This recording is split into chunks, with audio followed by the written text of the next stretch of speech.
दोस्त, अगर आप लोग अपने मोबाइल फोन में बेवजह बिना मतलब के हमेशा ब्लूटूथ ऑन रखते हो, आप साइड में देखिए हर एक मोबाइल फोन में ब्लूटूथ का ऑप्शन रहता है। तो अगर आप बिना मतलब के ब्लूटूथ ऑन रखते हो तो सिर्फ ब्लूटूथ की वजह से ही आपका फोन पूरी तरह से हैक हो जाएगा, क्योंकि हैकर्स ब्लूटूथ का ही इस्तेमाल करके आपके फोन को अपने कंट्रोल में कर लेगा, आपके फोन को पूरी तरह से हैक कर लेगा और बाद में बहुत तरह की समस्या आपको फेस करनी पड़ जाएगी। अगर आप ब्लूटूथ ज्यादा इस्तेमाल करते हैं या बेवजह ऑन करके रखते हैं तो इस वीडियो को आप लोग एंड तक देखिएगा, क्योंकि मैं आपको बताऊंगा कि किस तरीके से हैकर्स आपके फोन को सिर्फ ब्लूटूथ की वजह से हैक कर लेंगे और इससे आपको क्या क्या प्रॉब्लम हो सकती है, और लास्ट में ये भी बताऊंगा कि आपको इससे कैसे बचना है। वीडियो काफी ज्यादा इंफॉर्मेटिव होगी, लाइक और शेयर कर दीजिए। तो चलिए शुरू करते हैं। दोस्तों, सबसे पहले ये बात करते हैं कि आखिर में हैकर्स सिर्फ ब्लूटूथ के जरिए आपके फोन को किस तरीके से हैक कर लेता है। उसके बाद मैं आगे बताऊंगा कि अगर हैकर्स आपके फोन को हैक कर ले तो किस तरह की आपको समस्या फेस करनी पड़ सकती है और इससे आपको कैसे बच के रहना है। ठीक है, तो सबसे पहले ये जानिए कि हैकर्स सिर्फ ब्लूटूथ का इस्तेमाल करके कैसे आपके फोन को हैक कर लेता है। देखिए, इसके लिए आपको थोड़ा सा बैक चलना होगा। हम लोग ब्लूटूथ का इस्तेमाल क्यों करते हैं? ओके, हर एक फोन में ब्लूटूथ का ऑप्शन जरूर रहता है, चाहे वो कीपैड फोन हो या फिर हमारा एंड्रॉइड फोन हो, लेकिन ब्लूटूथ का ऑप्शन जरूर रहेगा। अब उससे होता क्या है, हम लोग किस तरीके से इस्तेमाल करते हैं इसको समझिए। देखिए, यहां पर हमारे मोबाइल फोन में ब्लूटूथ का ऑप्शन है, ठीक है, यहां पर। अब इसको जनरली हम तब यूज करते हैं, तब ओपन करते हैं जब हमें कोई भी फाइल रिसीव करना होता है या ट्रांसफर करना होता है किसी अदर फोन में, ठीक है, या कोई भी डाटा ट्रांसफर करना होता है या रिसीव करना होता है तो हम ब्लूटूथ का नॉर्मली इस्तेमाल करते हैं। और अब के समय में तो ये भी हो गया है कि मान लीजिए आप ईयरबड्स आप यूज करते हो या फिर आप कोई भी स्पीकर यूज करते हो तो उसको ब्लूटूथ से कनेक्ट करके तब आप अपने मोबाइल फोन से उस स्पीकर को या ईयरबड्स को कंट्रोल कर पाते हो। मतलब कोई आउटपुट डिवाइस भी आप जो है ब्लूटूथ का इस्तेमाल करके यूज करते हैं, कनेक्ट करते हैं। लेकिन हैकर्स इसी चीज का फायदा उठाते हैं। अब होता क्या है, हैकर्स अगर मान लीजिए आपका जो विजिबिलिटी है ब्लूटूथ का डिस्कवरेबल एरिया में है तो उस सिचुएशन में हैकर्स क्या करेगा, आपके ब्लूटूथ से अपने सिस्टम को, अपने डिवाइस को कनेक्ट कर लेगा, ठीक है। उसके बाद आपके फोन में अनचाहे यानी अनवांटेड मैसेजेस भेजेगा या कोई डाटा, कोई फाइल्स ट्रांसफर करेगा आपके फोन में ब्लूटूथ को कनेक्ट करके। अब ऐसे में ये भी हो सकता है कि जो मोड एपीके, जो फाइल्स, जो डाटा आपके फोन में ट्रांसफर किया गया है वो एक तरह का वायरस हो सकता है, स्पाईवेयर हो सकता है, मालवेयर हो सकता है, या कोई ऐसा एप्लीकेशन है जो आपके फोन में एंट्री लेते ही आपके फोन में पूरा फादी करना स्टार्ट कर देगा। पूरा फादी का मतलब ये हुआ कि आपके फोन का डाटा एक जगह से दूसरी जगह ट्रांसफर करना स्टार्ट कर सकता है, जो भी आपका पर्सनल डाटा होता है, ठीक है। या फिर जो अनवांटेड मैसेज आपके फोन में भेजे गए हैं उसमें हो सकता है कोई लिंक वगैरह सेंड किया गया हो, ओके, या कुछ भी कोडिंग वगैरह किया गया हो जिससे कि आपके फोन को प्रॉब्लम आ सकती है, आपका फोन खतरे में पड़ सकता है, या आपको कोई लिंक उस ब्लूटूथ के माध्यम से भेजा गया हो जिस पर आपको क्लिक करने के लिए बोला गया हो तो आप क्लिक करते हैं तो आपका फोन ही हैक हो जाता है। लेकिन ज्यादातर केसेस में ये होता है कि ब्लूटूथ को ऑन करके आपके फोन में कोई मोड एपीके एप्लीकेशन को इंस्टॉल कर दिया जाता है, यानी ट्रांसफर कर दिया जाता है, स्पाईवेयर इंस्टॉल किया जाता है, वायरस आ जाता है आपके फोन में और आपका फोन पूरी तरह से हैकर्स के कंट्रोल में चला जाता है। अब ऐसे में आपका फोन पूरी तरीके से हैक हो जाएगा। उसके बाद दूर बैठे हैकर्स आपके फोन को कहीं से भी कंट्रोल कर सकता है, किसी को कॉल कर सकता है, किसी को मैसेज कर सकता है, या फिर आपका जो भी पर्सनल डाटा है आपके फोन में एक जगह से दूसरी जगह ट्रांसफर कर सकता है, शेयर कर सकता है, और भी बहुत तरह की प्रॉब्लम आपको आ सकती है।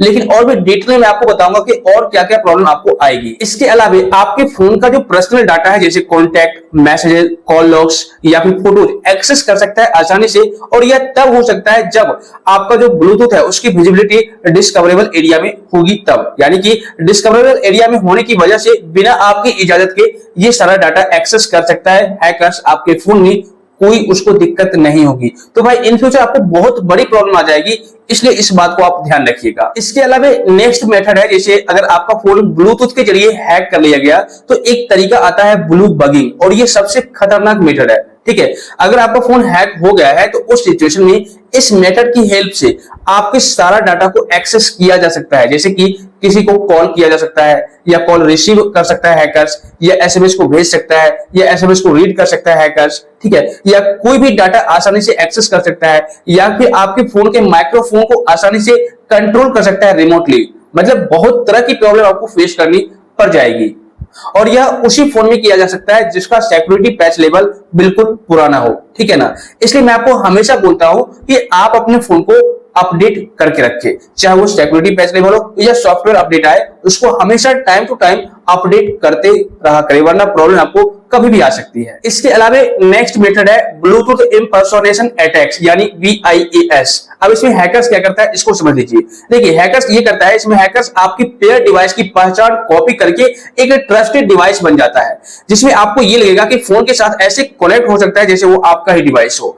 मतलब कि आप जिस डिवाइस से कनेक्ट हो रखे हैं, अभी पेयर्ड कर रखे हैं अपने डिवाइस को, ठीक है ना, तो हैकर्स क्या करेगा, इस मेथड का इस्तेमाल करके एक ट्रस्टेड डिवाइस जैसा बन जाएगा, उसका कॉपी कर लेगा और आपके फोन से कनेक्ट हो जाएगा, और आपको ऐसा लगेगा कि ये मेरा ही अपना डिवाइस है जिससे मैंने पेयर्ड कर रखा है, लेकिन दरअसल वो आपका डिवाइस होता नहीं है, और आपको बाद में आसानी से सारे डाटा को ट्रांसफर यानी रिसीव कर सकता है। क्योंकि आप हो सकता है अपने फोन से दूसरे फोन में डाटा ट्रांसफर कर रहे होंगे, तो वो आपके फोन में ट्रांसफर नहीं हो रहा होगा, किसी और के फोन में डाटा ट्रांसफर हो रहा होगा, और ऐसे में और भी बड़ी बड़ी प्रॉब्लम क्रिएट आपको फेस करनी पड़ जाएगी। इसके अलावा अगर आपका फोन इनसिक्योर पेयरिंग एक्सेप्ट कर ले, कई बार क्या होता है कि ऑटोमेटिक आपने देखा होगा एक पॉपअप आ जाता है पेयर करने का, ब्लूटूथ से पेयर करने का, और काफी सारे यूजर्स बेवजह उसको पेयर कर लेते हैं या जाने अनजाने में पेयर कर देते हैं। तो उस सिचुएशन में अगर इनसिक्योर पेयरिंग एक्सेप्ट कर लेता है आपका फोन, तो होता क्या है कि आपके फोन में तरह तरह के मालवेयर स्पाइवेयर एंट्री लेना स्टार्ट कर देते हैं, जिससे कि आपके फोन की स्पीड पर, ठीक है, आपके फोन की बैटरी पर और आपके फोन की प्राइवेसी पर खतरा मंडरा सकता है, और आपको बाद में बहुत बड़ी प्रॉब्लम क्रिएट हो जाएगी। तो ये सारे तरीके हैं, सिर्फ ब्लूटूथ के जरिए फोन को हैक करने के बाद इस तरह की समस्या आ सकती है। अब बात करते हैं कब खतरा आपको ज्यादा हो सकता है, यानी कि प्रॉब्लम कब आपको ज्यादा क्रिएट हो सकती है। कुछ पॉइंट मैंने नोट कर रखा है, ध्यान से सुनिएगा।